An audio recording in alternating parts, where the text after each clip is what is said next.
দিন গড়িয়ে সন্ধ্যা নামল, কিন্তু বিশু ফিরল না। শিউলির বুক ধড়াস ধড়াস করতে লাগল। ও কোথায় গেল? কোনো বিপদ হলো না তো? ভগবান, ওকে নিরাপদে ফিরিয়ে দিও। হঠাৎ উঠোনের বাইরে পায়ের শব্দ শোনা গেল। শিউলি দরজা খুলে দেখল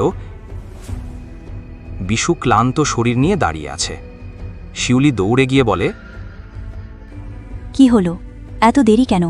আমি কত চিন্তা করছিলাম। চিন্তা করো না, এসে গেছি। আর এই দেখো, তোমার জন্য কি এনেছি। বিশু তার জামার পকেট থেকে একটা কানের দুল বের করে দিল, আর আরেকটি ব্যাগে কিছু বাজার আর ওষুধের প্যাকেট দিল। শিউলি চোখে জল নিয়ে বলে, এইসব কি? তোমার কাছে তো টাকা ছিল না, কি করে কিনলে এত কিছু? আজ সকালে যখন হাজারো ভাবনা মনে নিয়ে গ্রামের পথে পায়ে হেঁটে শহরের দিকে যাচ্ছিলাম, তখন পথে আমার বন্ধু রতনের সাথে দেখা হয়।